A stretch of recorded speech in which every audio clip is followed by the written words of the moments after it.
I'm over here and I'm freaking flipping happy. This is Star with the Star Bloom. So, quick story time. I literally remember how there's always been like this thing that I would get so pissed off that my mom would say to me, and I never really understood it, even found fault in her for doing so. But Source just revealed something to me that is extremely amazing, which is why we should always reach for higher perspectives for us to have and be in receipt of gained enlightenment, okay? So my mom used to say to me, and she still does to this day, she says to me all the time, well, I never worried about you. I would be in my worst circumstance and I wouldn't have the support that I felt that I was deserving of, that I felt that all children need from their parents. I wouldn't have the care and the insight and the thought process and the help and aid and creating plans to help me out of circumstances. I felt like I was left to the wolves with a lot of situations and I was put in predicaments that were unsafe. Had I had care, right? I felt like I would have been in better circumstances. And each time I would go to my mom and I would ask her, well, why didn't you? And my mom would always say, well, I never was ever worried about you. I always knew that regardless of whatever, you would figure it out. And she was so comfortable in saying this. And what Spirit told me tonight was, you feel like you've been in a predicament because your perception has allowed you the allotment of not perceiving your circumstance. Not being able to receive the help from her allowed you to get to me. Asheo. Not being able to be in a situation to where you count on her allowed you to count on me. Yes, Big Mama.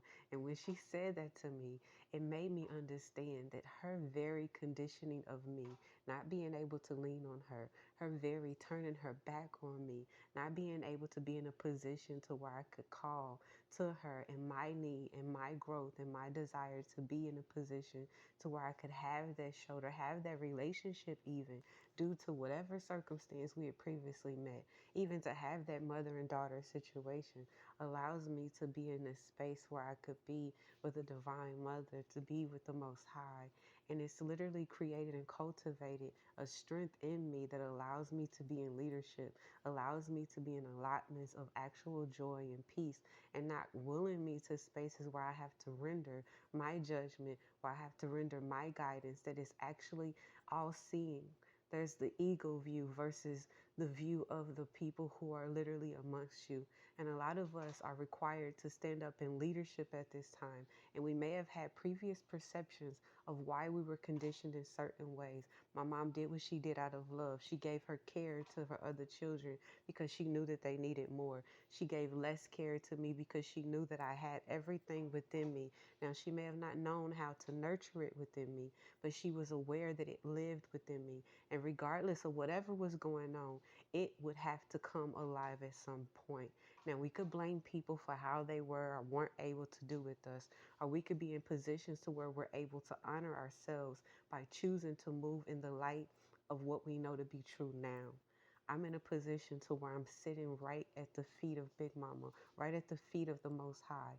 I'm guided by the highest source of light. I'm protected by the highest angels, and I'm never in a position to where I'm not able to receive exactly what is meant for me. And I'm not in a position to where I'm having to figure anything out because I'm being guided and I've surrendered to sources that are beyond my understanding even.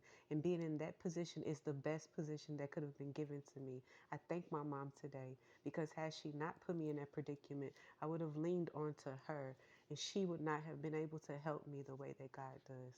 Be in a circumstance where you're willing to honor yourself. Continue to choose to not be the loser because winners never quit. Understand that you don't have to convince yourself of a story that makes you be anything above anybody else, but be the participant of the story that you're desiring for you to see and be a part of. We could stop telling the old stories out of resentment. We could stop telling the old stories out of guilt or out of shame of what we feel like we were lacking. And we could start to honor where we are. And we could start to be in the driver's seat, even if it's just for the positioning of us understanding that the car isn't driving itself. But the the true seer, the true oracles, the true high priestess understand and know always that even the empty spaces are filled. And if we allow ourselves to continue to be in that space with ourselves, we get to be in a predicament to where we no longer have to live in hate because of where love didn't show up for us. We get to actually be the love that we're always desiring, right?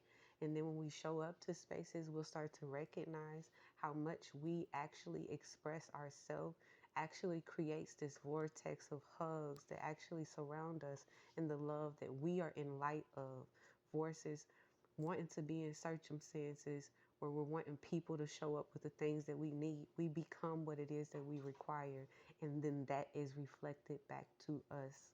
Asheo, peace. That's so dope, y'all.